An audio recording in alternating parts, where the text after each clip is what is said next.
Astaghfirullah. Assalamualaikum warahmatullahi wabarakatuh. Alhamdulillah wassalatu wassalamu ala Rasulillah wa ala alihi wa sahbihi wa mawalah wa la hawla wa la quwwata illa billahi wa ba'du. Alhamdulillah, segala puja dan puji tentunya hanya milik Allah Subhanahu wa ta'ala, karena memang dialah zat yang pantas untuk dipuja dan dipuji selamanya.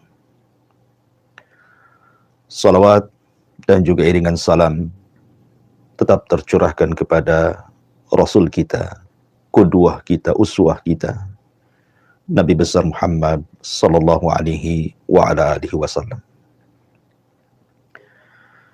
Ma'asyiral muslimin wal muslimat dimanapun Anda berada. Di pagi hari ini kita akan membahas satu tajuk pembahasan yang berkenaan dengan kehidupan kita sehari-hari. 4 perkara yang harus kita hindari. Karena 4 perkara ini akan membawa kegelapan, mengeluarkan kita dari terang. Sehingga Nabi SAW sampai berlindung dari 4 perkara ini. Apa saja 4 perkara tersebut? Nanti kita jelaskan. Ma'asyiral muslimin yang dimuliakan Allah Subhanahu wa ta'ala. Di dalam sebuah hadis, Nabi SAW mengatakan, ala wa inna fil jasadi mudghah. Idza salahat salahal jasadu kullu. Wa idza fasadat fasadal jasadu kullu, ala wa hiyal qalbu. Ingatlah, sesungguhnya dalam jasad manusia itu terdapat segumpal daging. Apabila gumpalan tersebut menjadi baik, maka seluruh jasad manusia akan baik. Tapi kalau segumpal itu rusak, maka seluruh jasad manusia pasti rusak semuanya. Itulah yang disebut dengan al-qalbu, hati manusia. Al-Imam Ibnul Qayyim rahimahullahu ta'ala ketika memberikan catatan kepada hadis ini, beliau mengatakan, walamma kana al-qalbu li hadhihi al-a'dha kal malikil mutasarrif fil junudil ladhi tasduru kulluha an amri wa yasta'miluha fi ma syaa fa kulluha tahta ubudiyatihi wa qahrihi wa taqtasibu minhu al-istiqamah wa zayd wa tatba'uhu fi ma ya'qiduhu min al-azmi aw yahullu kama qala an-nabiy sallallahu alaihi wasallam, ala wa inna fil jasadi mudghah idza salahat salahal jasadu kullu wa idza fasadat fasadal jasadu kullu, ala wa hiyal qalbu huwa malikuha hiyal munaffidah lima ya'muruha biha al-qabilatu lima ya'tiha min hadiyatihi wa la yastaqimu laha syai'un min a'maliha hatta yasdura an qasdihi wa niyatihi wa huwal mas'ulu anha kulliha. Kata Imam Ibnul Qayyim rahimahullahu ta'ala, tatkala hati ketundukannya bagi badan seperti raja yang berkuasa mengatur pasukannya, semua pergerakannya berasal dari perintahnya dan sang raja menggerakkannya sesuai dengan kehendaknya, maka semua anggota badan di bawah pengaturannya dan di bawah kekuasaannya. Dari hati inilah dihasilkan kelurusan dan boleh jadi penyimpangan. Karena badan mengikuti tekad kuat hati atau mengikuti sesuatu yang tidak dikehendaki oleh hati. Sehingga Nabi SAW bersabda, ingatlah sesungguhnya dalam jasad terdapat segumpal daging. Apabila segumpal daging itu baik, maka baik semuanya. Apabila rusak, maka rusak semuanya. Perhatikanlah bahwa segumpal daging itu adalah hati.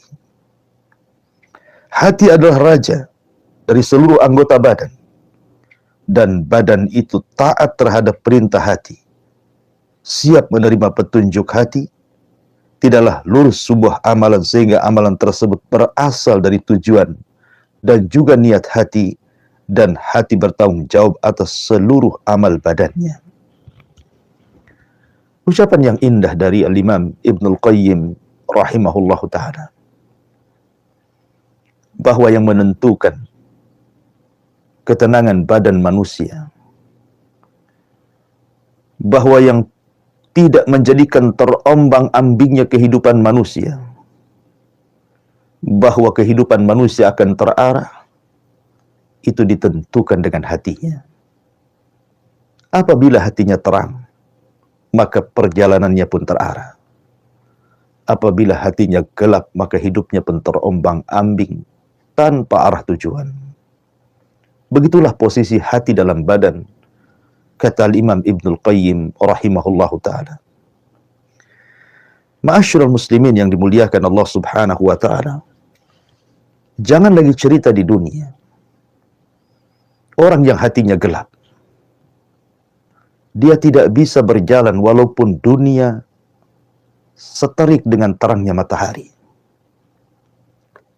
Di akhirat pun sama. Allah subhanahu wa ta'ala sampai mengatakan, yauma la yanfa'u malun wala banun illa man atallaha biqalbin salim. Pada hari di mana seluruh keturunan dan semua harta benda yang pernah dimilikinya tidak ada manfaat, tidak memberikan petunjuk, tidak mengarah kepada jalan Allah subhanahu wa ta'ala, kecuali orang-orang yang membawa hati yang selamat. Ya, karena hati yang selamat adalah hati yang membawa sebuah cahaya yang mampu melangkahkan kaki kita menghadap Allah subhanahu wa ta'ala. Di dalam sebuah ayat dalam surah Al-Baqarah ayat 267, Allah subhanahu wa ta'ala mengatakan, Allahu waliyul ladzina amanu yukhrijuhum minadh dhulumati ilan nur walladzina kafaru awliya'uhumut taghut yukhrijunahum minan nuri iladh dhulumat ulaika ashabun nar hum fiha khalidun. Allah adalah pelindung, raja, tempat kembali bagi siapa orang-orang yang beriman. Karena Allah lah yang akan mengeluarkan mereka orang-orang yang beriman dari kegelapan menuju cahaya yang sangat terang benderang. Kegelapan apa? Semua kegelapan. Allah akan mengeluarkan dari orang-orang yang beriman menuju cahaya. Kegelapan kekufuran akan diarahkan kepada cahaya iman. Kegelapan kejahilan akan diarahkan kepada cahaya ilmu. Kehidupan yang terombang-ambing tanpa arah akan diberikan cahaya hidayah. Karena Allah yang akan membimbingnya, Allah yang akan menjaganya, Allah yang akan menolongnya, Allah yang akan mengarahkannya. Tetapi orang-orang yang ingkar, orang-orang kafir, orang-orang yang sedikit kepercayaannya kepada Allah, bahkan tidak ada kepercayaan kepada Allah subhanahu wa ta'ala, maka pelindung-pelindung mereka, penjaga-penjaga mereka, pembisik-pembisik mereka adalah syaitan. yang mengeluarkan mereka dari cahaya menuju kegelapan. Cahaya iman digelapkan dengan kekafiran. Cahaya ilmu digelapkan dengan kejahilan. Cahaya hidayah digelapkan dengan kesesatan. Maka merekalah para penghuni neraka dan merekalah akan dikekalkan di dalamnya. Ma'asyiral muslimin yang dimuliakan Allah Subhanahu wa taala, sebuah ketetapan yang tidak bisa diingkari siapapun karena ini adalah takdir Allah Subhanahu wa taala. Di dunia ini tidak ada yang tetap kecuali berubah. Karena berubah adalah ketetapan dari Allah Subhanahu wa taala. Semua makhluk Allah Subhanahu wa taala di dunia tidak ada yang kekal. Teriknya matahari, kalaupun muncul dari pagi sampai sore, setelah itu kembali gelap. Cahaya bulan yang sangat indah di malam hari terputus sampai di waktu fajar, sehingga pagi dan matahari menyingsing. Hujan terasa lama dan lebat, toh juga ada akhirnya. Panas yang terik yang luar biasa membakar badan-badan kita pun ada waktunya. Ada siang dan juga ada malam. Begitulah alam semesta. Tidak ada yang tetap. Begitu juga dengan kehidupan manusia. Tidak akan ada yang tetap. Sampai-sampai Allah Subhanahu wa taala berfirman, "Wa tilkal ayyam nudawiluha bainan nas." Hari-hari dalam kehidupan manusia itu akan diputarkan Allah Subhanahu wa taala. Terkadang susah, terkadang senang. Terkadang menangis, terkadang tertawa. Terkadang seseorang di atas, terkadang seseorang di bawah. Terkadang harus berkumpul, terkadang harus terpisah. Begitulah kehidupan manusia, tidak ada yang tetap. Semua yang tetap pasti berubah. Dan berubah itulah ketetapan dari Allah Subhanahu wa taala. Orang yang hatinya tenang, sehebat apapun perubahan itu, sehebat apapun digoncang dalam kehidupan ini, maka dia pasti akan melangkahkan kakinya. Tetapi orang-orang yang kecil keimanannya, sedikit keyakinannya kepada Allah Subhanahu wa taala, digelapkan hatinya, dunia yang terang dia akan sulit untuk melangkah. Sekalipun matahari menyingsing dengan sangat bersinarnya dari pagi sampai sore, kalau hatinya gelap, kaki tidak mungkin mampu dilangkahkan. Apalagi kalau seandainya kegelapan itu adalah kekufuran, kegelapan itu adalah kejahilan, kegelapan itu adalah kesesatan, maka orang akan diombang-ambingkan kehidupannya. Makanya ma'asyiral muslimin yang dimuliakan Allah Subhanahu wa taala, yang bisa menjalani kehidupan ini dari banyaknya perubahan hampir setiap hari, ada saja yang berubah, adalah ketenangan hati. Makanya Nabi Shallallahu Alaihi Wasallam berdoa agar jangan sampai hati ini digelapkan dari 4 perkara. Sebab kalau seandainya hati digelapkan dari 4 perkara ini, maka hidup kita tidak akan lurus lagi. Hidup kita akan payah, terombang-ambing, terseok-seok, sehingga kita akan sulit untuk menghadapi kehidupan yang banyak ujian dari Allah Subhanahu wa taala. Karena sebuah ketetapan, kehidupan ini pasti akan banyak ujian dari kiri dan kanan, depan belakang, atas dan bawah. Supaya Allah Subhanahu wa taala mengetahui siapa di antara hamba-hambanya yang betul-betul jujur dan siapa di antara hamba-hambanya yang berdusta kepada Allah Subhanahu wa taala. Apa 4 perkara tersebut? Dalam sebuah hadis yang dikeluarkan oleh Imam At-Tirmidzi dan juga disahihkan oleh Syekh Nasiruddin Al-Albani rahimahullahu taala dalam kitabnya Sahihul Jami', sebuah doa yang diajarkan Nabi Shallallahu Alaihi Wasallam kepada kita. Apa kata Nabi Shallallahu Alaihi Wasallam? Allahumma inni a'udzubika min qalbin la yahsha wa min ilmin la yanfa wa min nafsin la tasba wa min du'ain la yasma wa min du'ain la yusma. Jadi Nabi Shallallahu Alaihi Wasallam mengajarkan sebuah doa kepada kita agar kita terhindar dari 4 perkara ini, karena ini yang menggelapkan hati manusia sehingga gelaplah segalanya dalam kehidupannya. Allahumma inni a'udzubika min qalbin la yahsha. Ya Allah, aku berlindung dari hati yang tidak pernah khusyuk. Wa min ilmin la yanfa. Dari ilmu yang tidak membawa manfaat dalam kehidupannya. Wa min nafsin la tasba'. Dan dari jiwa yang tidak pernah kenyang. Wa min du'ain la yusma. Dan dari doa yang tidak pernah didengar dan diijabah Allah Subhanahu wa ta'ala.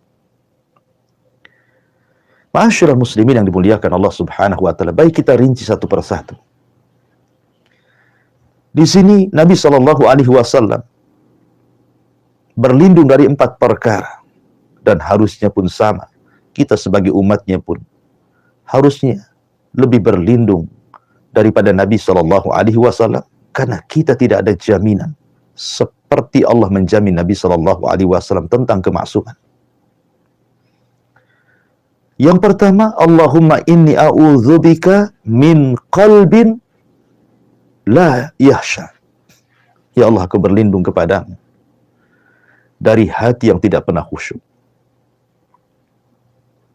Khusyuk itu artinya kita mengarahkan tujuan hanya menghadap Allah Subhanahu wa ta'ala. Tidak ada yang lainnya. Kita mengikatkan hati dengan Allah Subhanahu wa ta'ala. Menghubungkan pikiran kita dengan Allah Subhanahu wa ta'ala. Mengarahkan jalan menuju Allah Subhanahu wa ta'ala. Dan berusaha untuk memalingkan hal-hal yang bisa memalingkan kita dari tujuan menghadap Allah Subhanahu wa ta'ala. Itulah khusyuk.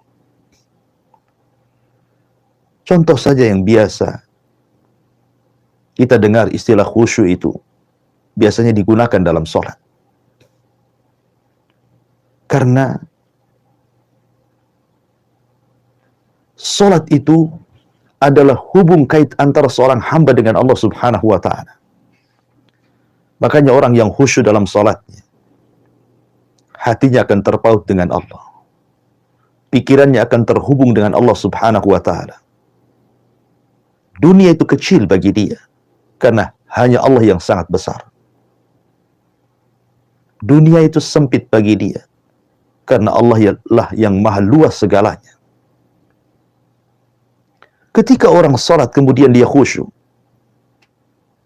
maka segalanya akan diberikan kepada Allah Subhanahu wa ta'ala. Qul inna salati wa nusuki wa mahyaya wa mamati lillahi rabbil alamin. Katakan, sungguhnya salatku, kurbanku, hidup dan matiku, semua hanya untuk Allah, Rabb semesta alam. Begitulah orang yang khusyuk hanya mengarahkan diri kepada Allah Subhanahu wa ta'ala. Dan apabila seorang yang sedang salat itu khusyuk, betul-betul khusyuk, dia tidak pernah memikirkan yang lainnya.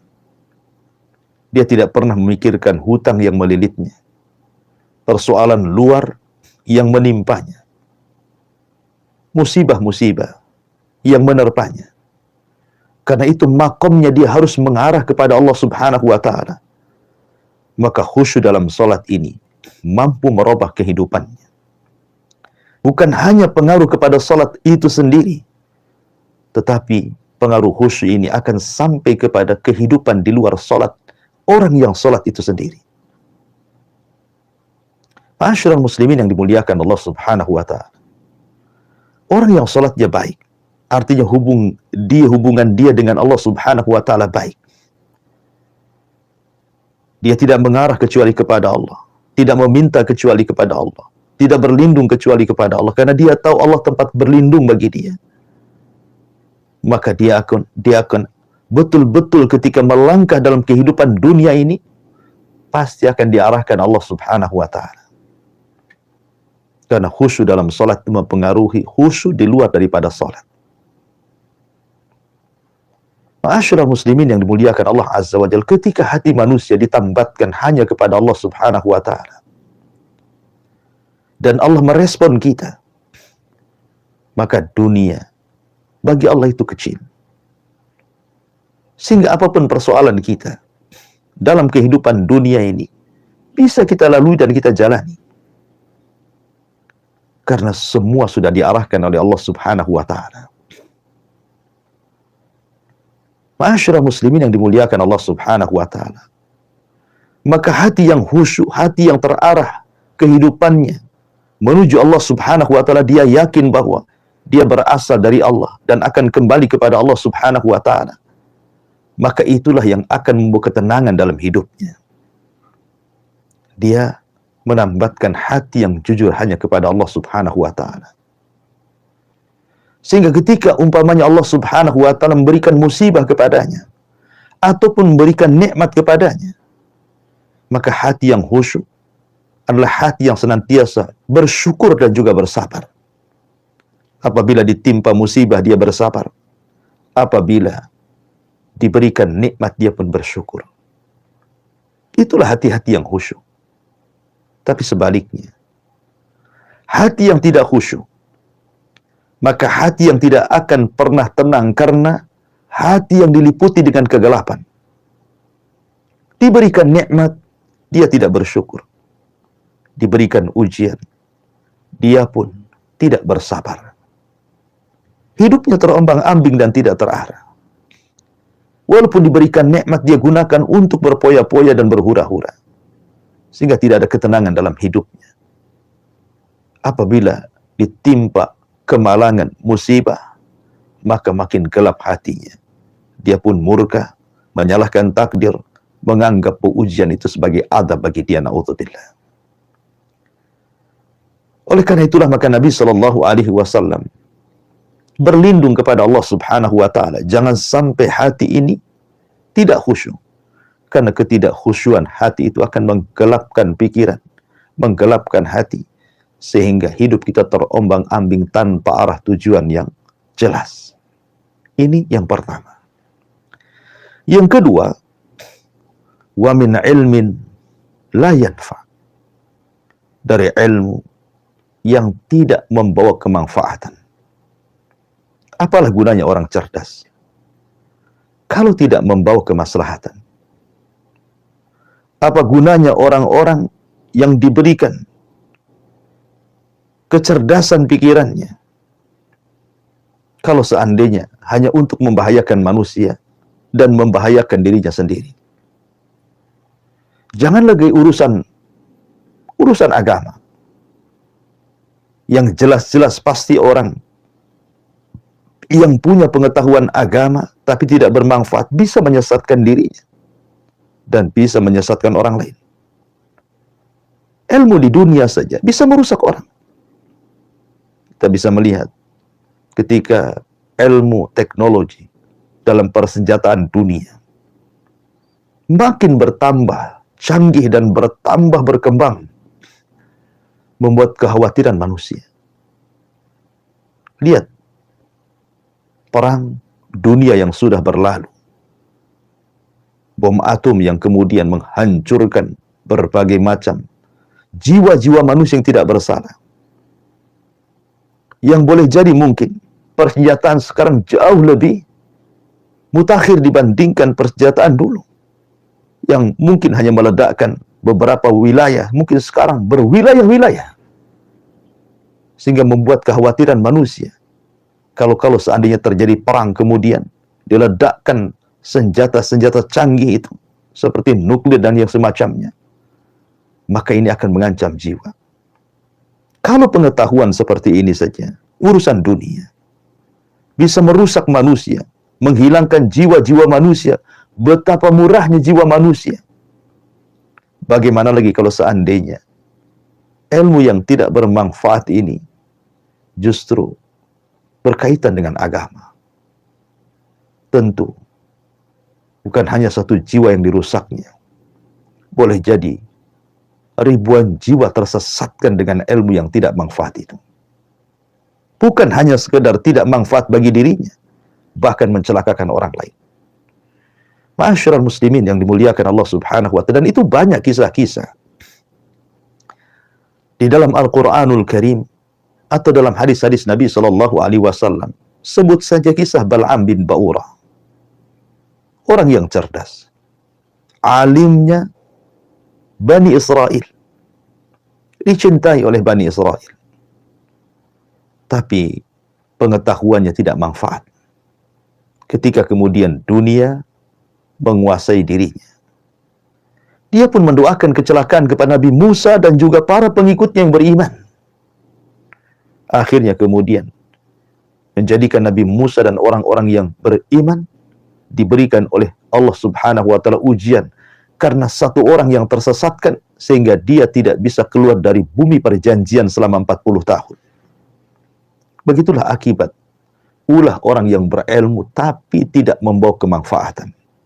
Membawa musibah bukan hanya satu orang, satu negara dipersulit oleh dia.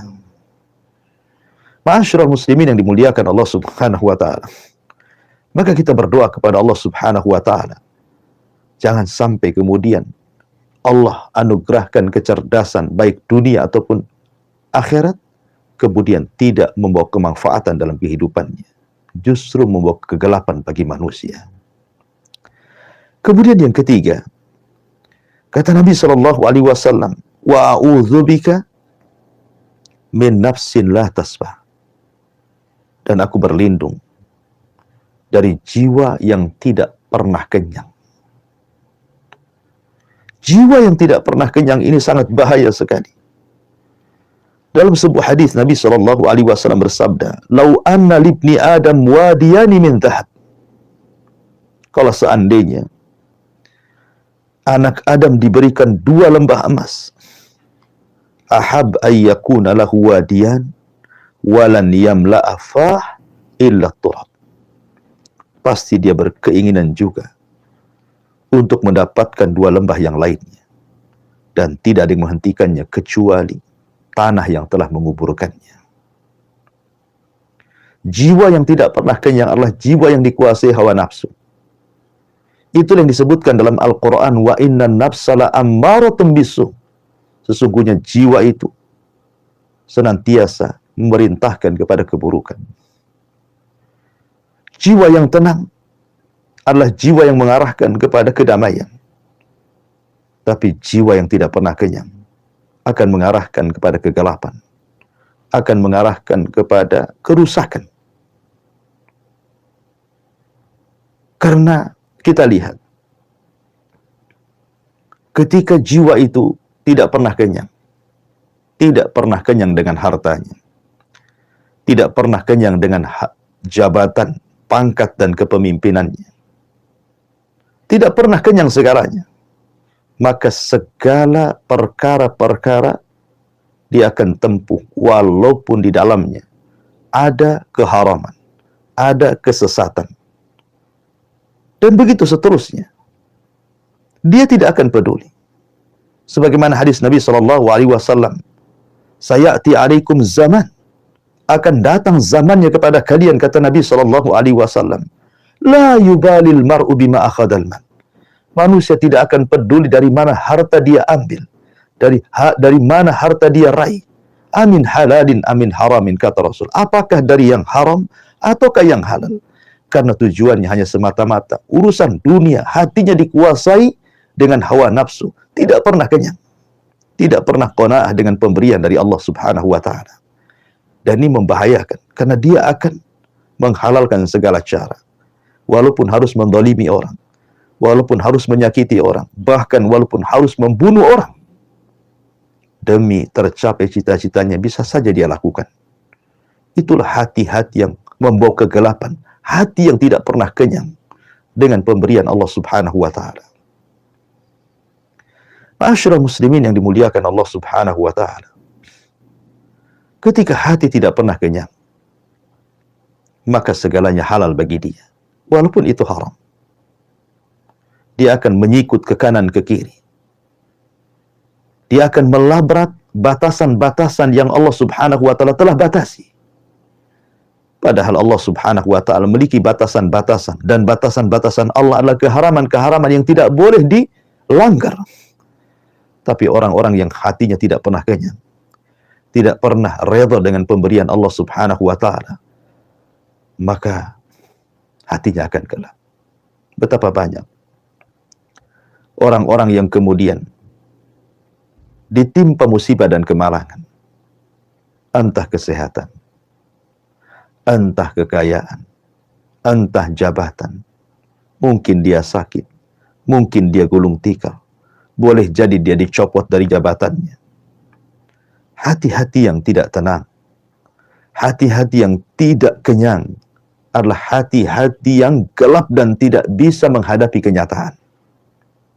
Apabila ditimpa sakit yang berkepanjangan, dia pun menyalahkan Allah Subhanahu wa taala, tidak redha, tasakhut. Lisannya akan mengeluarkan kata-kata yang tidak layak dikeluarkan. Terkadang mencaci maki Allah Subhanahu wa taala. Begitu juga yang usahanya gulung tikar. Begitu juga yang jabatannya dihentikan. Maka hati yang tidak pernah kenyang akan tertanam dendam dalam hatinya. Ma'asyiral muslimin yang dimuliakan Allah Subhanahu wa taala, sebaliknya, hati yang selalu kenyang dengan pemberian Allah Subhanahu wa taala, maka hati yang senantiasa bersyukur. Dia tidak pernah tasakhut, menolak takdir Allah Subhanahu wa taala. Ketika itu sebagai kaedah kehidupannya, maka dia akan berjalan dengan tenang. Kenapa? Karena di depannya terang benderang. Dia tahu bahwa ketika dia diberikan nikmat ataupun musibah dari Allah Subhanahu wa taala, itu demi kemaslahatan dirinya. Makanya sering saya ulang-ulang pentingnya menanamkan zuhud dalam hati. Seperti yang dikatakan oleh Al-Imam Hasan Al-Basri rahimahullahu taala, letakkanlah kekayaan, jabatan, pangkat di tangan. Jangan sampai Anda letakkan dalam hati Anda. Sebab kalau seandainya kekayaan, pangkat, jabatan itu diletakkan dalam hati, ketika itu semua hilang dalam hati, sedih rasanya, susah rasanya, perih rasanya, sehingga dia akan terus berpikir dan berpikir, sehingga kehidupannya akan terombang-ambing dan tidak akan pernah kenyang, tidak akan pernah tenang, akan gundah gulana, hatinya akan rusak dan tidak membawa kesenangan dalam kehidupannya. Tapi kalau Anda letakkan itu semua di tangan, seandainya harta datang, cukuplah di tangan. Pergi pun harta, pergi pula dia dari tangan. Seandainya Anda mendapatkan pangkat, jabatan, atau kepemimpinan, itu pun hanya sebatas di tangan. Kalaupun seandainya Anda diberhentikan, itu pun berhenti dari tangan saja.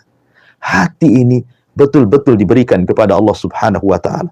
Redha, puas dengan apapun pemberian dari Allah Subhanahu wa taala, karena Allah Maha tahu kemaslahatan kita selaku hamba-hambanya. Terkadang ada orang-orang yang dimiskinkan oleh Allah sebab kalau dia kaya dia kufur. Terkadang ada orang-orang yang diberikan kekayaan sebab kalau dimiskinkan terkadang dia makin kufur. Semua karena kemaslahatan. Dan bagi seorang mukmin dua-duanya baik. Mau kaya, mau miskin, mau senang, mau susah, semua dua-duanya baik bagi seorang mukmin. Karena dengan senang dia bersyukur, dengan susah pula dia bisa bersabar. Itulah hati-hati yang senantiasa kenyang, tapi hati yang tidak kenyang, maka hidupnya akan terombang-ambing tanpa arah. Yang terang menjadi gelap bagi dia. Kemudian yang terakhir, dan ini yang bahaya, wa min du'ain la yusma. Dan dari doa yang tidak pernah didengar, dikabulkan oleh Allah Azza wa Jalla. Terkadang manusia ini terlampau banyak minta, tapi kurang berterima kasih. Padahal dalam surah Al-Fatihah Allah mengatakan, Iyyaka na'bud wa iyyaka nasta'in. Hanya kepadamu ya Rabb kami menyembah, dan hanya kepadamu ya Rabb kami isti'anah meminta pertolongan. Lihat bagaimana Allah Subhanahu wa taala dahulukan syukur, baru kemudian Meminta. Bersyukur dulu dengan beribadah. Perbaiki ibadah kita kepada Allah Subhanahu wa taala, baru kita minta. Tapi manusia justru membalik. Harusnya iyyaka na'budu wa iyyaka nasta'in, dia balik iyyaka nasta'in wa iyyaka na'bud. Hanya kepadamu kami meminta pertolongan dan hanya kepadamu kami menyembah. Seolah-olah meminta, tapi dia lupa berterima kasih dengan ibadah. Pada Allah Subhanahu wa taala mengingatkan, "Falyabudu rabb hadzal bait." Setelah Allah mengatakan, "At'amahum min ju'in wa amanahum min khauf." Allah yang memberikan rizki sehingga kita kenyang. Dengan rizki yang Allah anugerahkan kepada kita. Allah pula yang menganugerahkan ketenangan sehingga kita tidak merasakan ketakutan. Allah hanya minta satu saja sebagai syukur kalian. Sembahlah Rabb pemilik bait, maksudnya Ka'bah, Allah Subhanahu wa ta'ala. Maka kalau ingin didengar doanya, maka lakukan seperti arahan Allah Subhanahu wa ta'ala. Bersyukur dulu, baru meminta. Dengan cara apa? Beribadah kepada Allah. Perbaiki sholat kita, perbaiki puasa kita, perbaiki ibadah kita, baru meminta kepada Allah Subhanahu wa ta'ala. Lalu kenapa ada orang-orang yang kemudian ketika berdoa tidak didengar oleh Allah Subhanahu wa ta'ala? Dalam sebuah hadis, Nabi Shallallahu alaihi wasallam pernah menggambarkan seseorang yang mengangkat kedua tangannya ke langit dengan pakaian yang compang-camping, rambut pun tidak terawat, penuh dengan debu. Kemudian dia mengeluh, "Ya Rabb, ya Rabb, wahai Tuhan, kabulkan keinginanku, kabulkan keinginanku." Tapi kemudian Nabi SAW mengatakan, mana mungkin orang itu dikabulkan doanya? Sekalipun tangan diangkat tinggi selangit pun, mana mungkin dikabulkan doanya? Kenapa alasannya? Wa mat'amuhu haramun, wa malbasuhu haramun, wa ghudiya bil haram, fa anna yustajabu lah.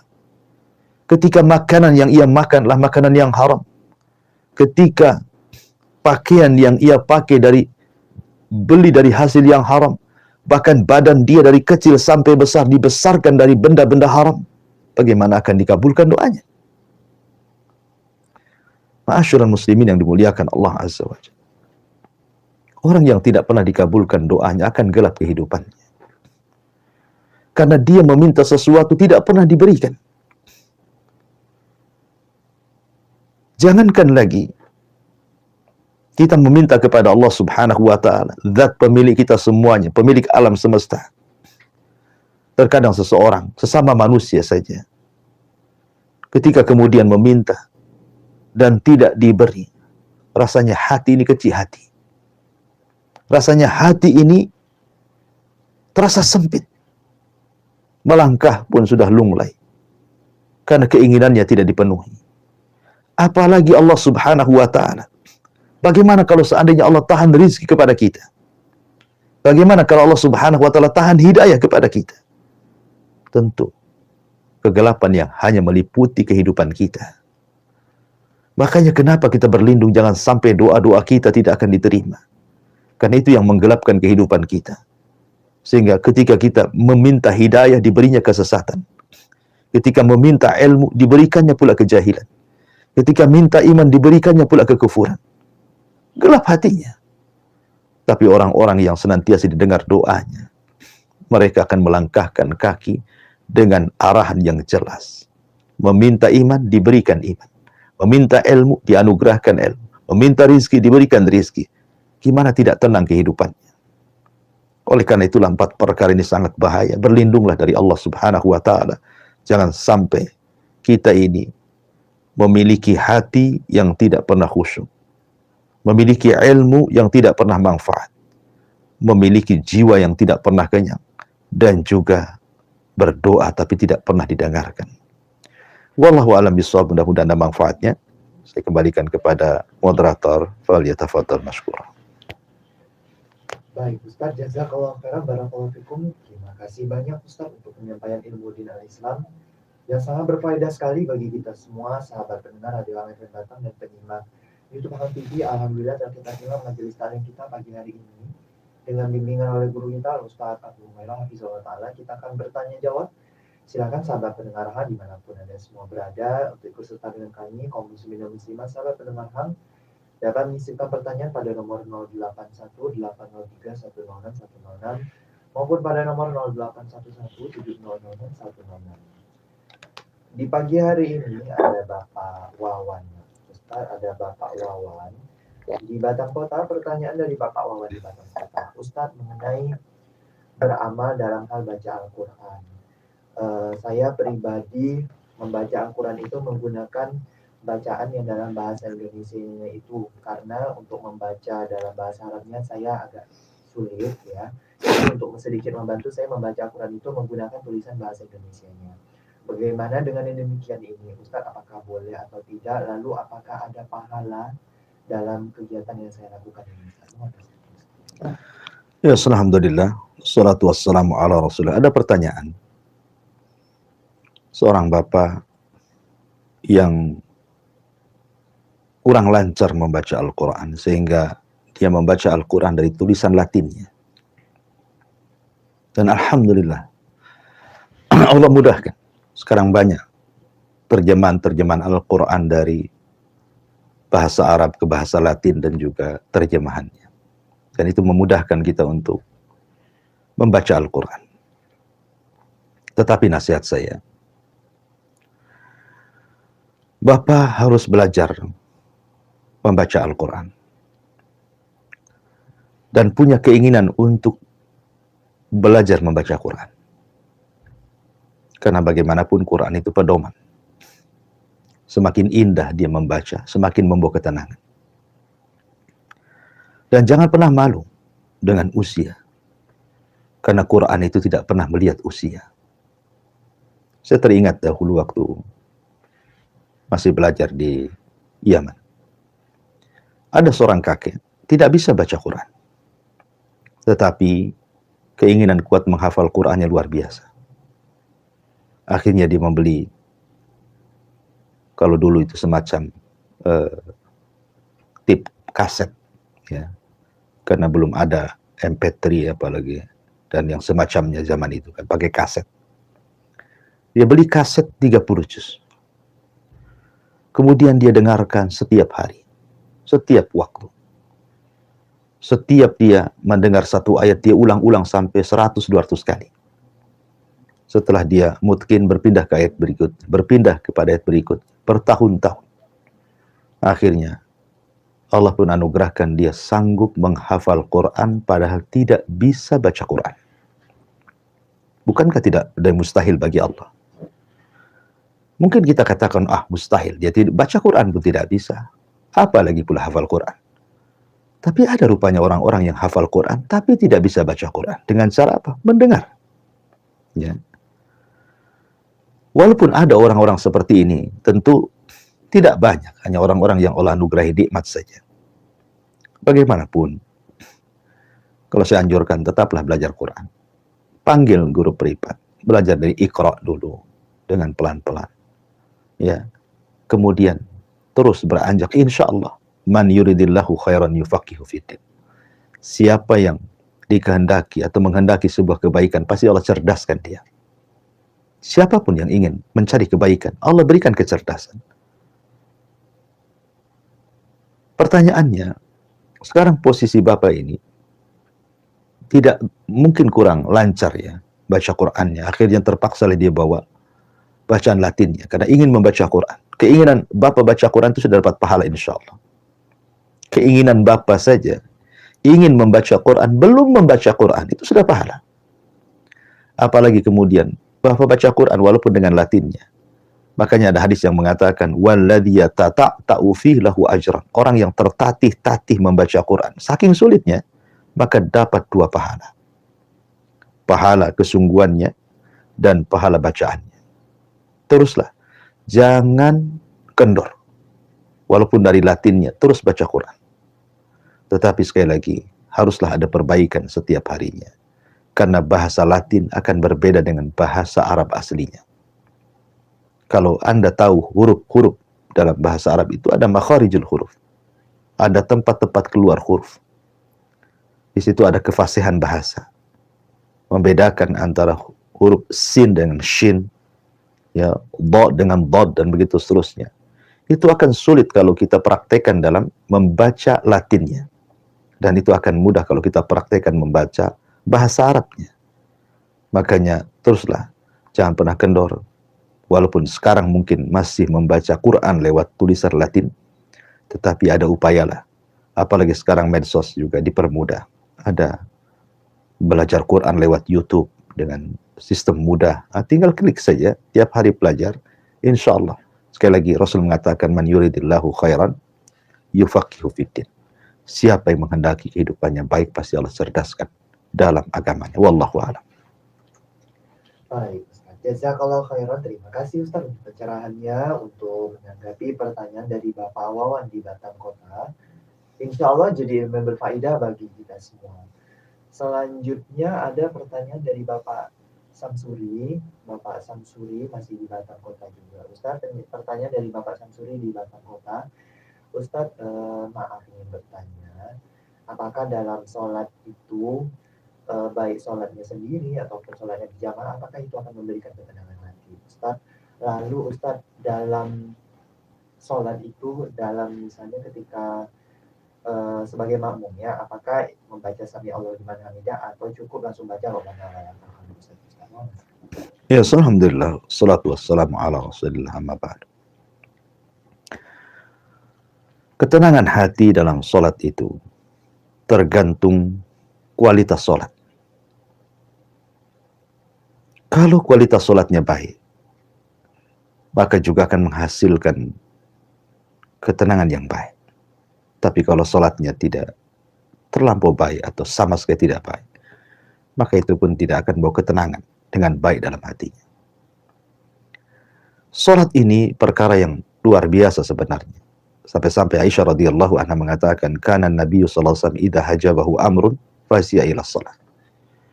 Nabi itu kalau ada urusan besar, ada hal-hal yang membuat Nabi sallallahu alaihi wasallam sulit untuk keluar dari sebuah permasalahan, maka Nabi biasanya segera sholat, karena tahu bahwa dalam sholat itu bisa meringankan permasalahan yang dihadapinya. Maka sekarang saya terkadang heran ketika mungkin di sebuah perusahaan ada masalah, kemudian mengadakan rapat untuk mencari jalan keluar dan menguraikannya. Datang waktu sholat, kadang-kadang mereka tidak sholat, atau mungkin sholatnya diulur-ulur karena mereka sedang rapat, sedang menyelesaikan perkara besar dalam perusahaan. Orang-orang yang sedang rapat ini sebenarnya tidak paham.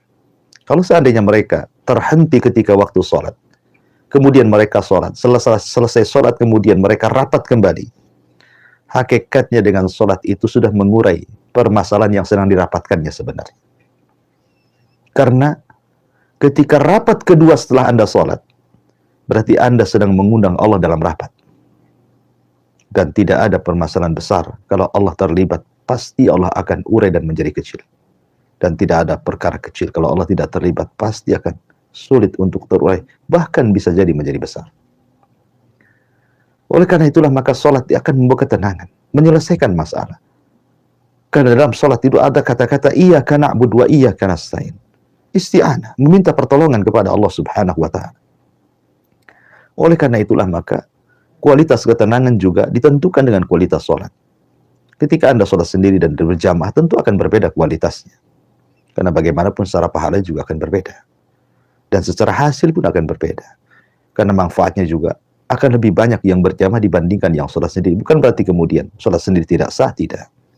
Akan tetapi kalau bicara tentang kualitas ketenangan hati, ya tentu semakin berkualitas sholatnya, semakin tenanglah hatinya. Semakin baik sholatnya, maka semakin baik di luar sholatnya. Karena sholat sendiri adalah innas sholata tanha 'anil fahsya'i wal munkar. Sholat itu mencegah dari perbuatan keji dan kemungkaran. Maka semakin baik kualitas sholatnya, maka semakin baik akhlak di luar sholatnya. Insya Allah seperti itu.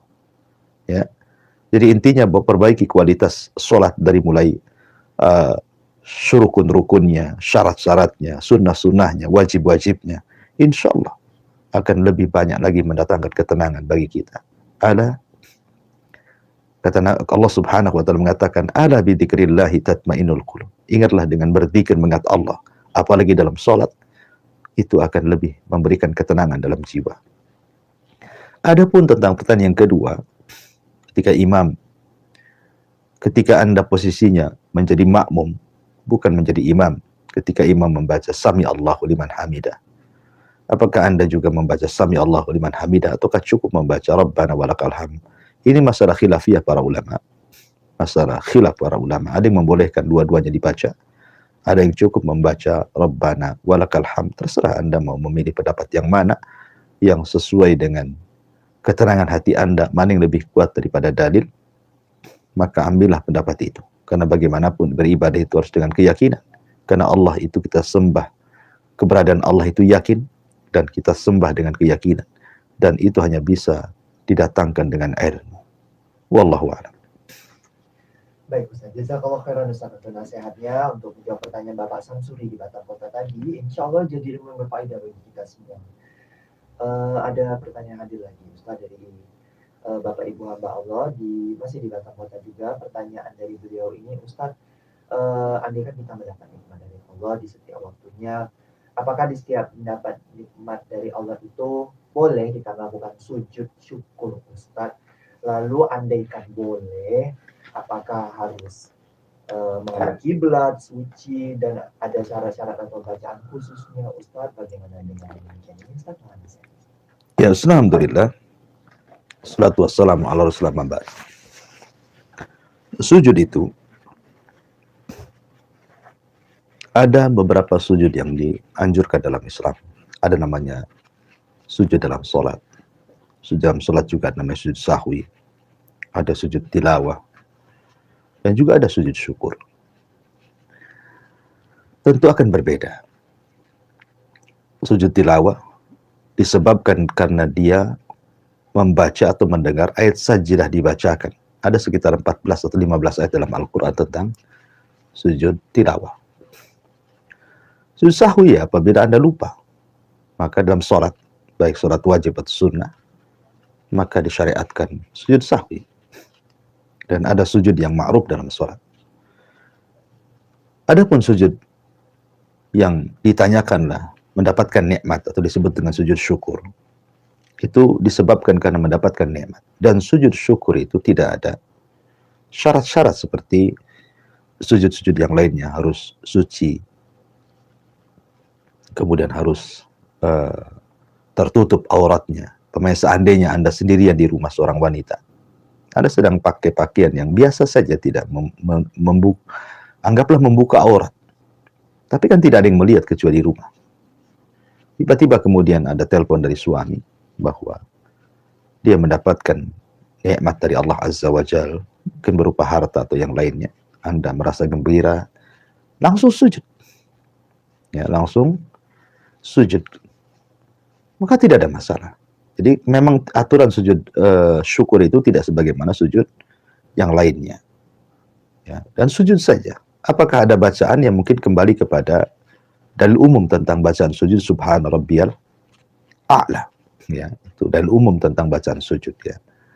Jadi dan yang penting adalah niatnya, bahwa niat Anda sujud itu karena bersyukur kepada Allah Subhanahu wa taala. Ya sebaiknya Anda menghadap kiblat ya kan. Karena sujud adalah diberikan kepada Allah.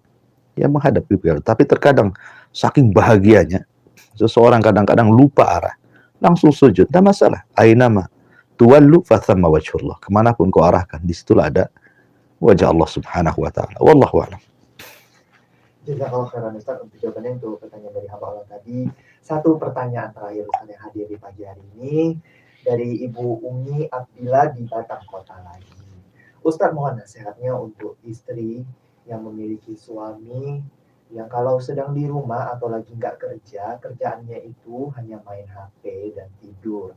Istri pun jadi jenuh dengan keadaan itu. Kalau dinasehatin, suami malah marah dan ujung-ujungnya malah selisih paham atau bertengkar. Mohon nasihat. Ya, alhamdulillah, salatu wassalamu ala rasulullah amma ba'du. Pertama berdoa kepada Allah Subhanahu wa taala yang memegang hati suami Anda ini, bukan Anda. Anda mau marah-marah, mau berteriak, putus urat leher pun gak akan bisa menyadarkan suami, karena yang memegang hati suami Anda hanyalah Allah Subhanahu wa Ta'ala. Minta kepada Allah agar hati suami Anda diberikan hidayah untuk berubah. Yang kedua, cobalah Anda selama suami, mungkin perkara-perkara yang dilakukan suami itu tidak menjurus kepada hal-hal yang diharamkan. Ya, suami lagi main HP, ambil HP juga. Duduk depan suami. Sama-sama main HP dengan suami di situ. Suami tidur, Anda tidur juga di samping suami. Buat apa yang dilakukan suami kalau itu yang membuat dia suka? Ya. Jangan terlalu dipikirkan kalau itu tidak memadaratkan keluarga, dan itu bukan perkara haram. Ya, suami lagi main handphone, entah nengok kajian-kajian di YouTube atau apa gitu kan. Anda duduk di sebelah suami, main juga HP di situ. Dia tidur juga di samping dia. Kan dibuat senang saja rumah tangga itu. Ya, terkadang perkara kecil menjadi besar, bahkan menjadi percekcokan yang berakhir dengan perceraian. Ini waswas daripada syaitan. Ya tentu niat Anda ini kan baik, maunya merubah suami. Mungkin di waktu dia sedang libur kerja, maunya kan bersama-sama keluarga, senang-senang dengan keluarga dan begitu seterusnya. Tapi kenyataannya sudah hari kerja dia sibuk dengan kerja, tiba-tiba pulang ke rumah pula dia sibuk dengan HP dan tidurnya. Gitu ya. Ya tadilah berdoa kepada Allah. Kalaupun harus dinasihati, maka nasihati dengan cara baik. Tidak perlu ditegangkan seperti itu sampai Anda katakan tadi harus cekcokan. Itu kan bukan perkara-perkara yang menjadikan keretakan dalam sebuah keluarga sebenarnya. Ya sekarang kembalilah ke manajemen Anda berkeluarga. Ikuti saja kesenangan suami, selama itu bukan hal-hal yang diharamkan. Kecuali kalau hal-hal yang diharamkan, maka harus ditegur dan nasihati dengan baik. Wallahu a'lam. Ya, segera cukup. Saya kembalikan ke moderator. Insyaallah, jazakallah.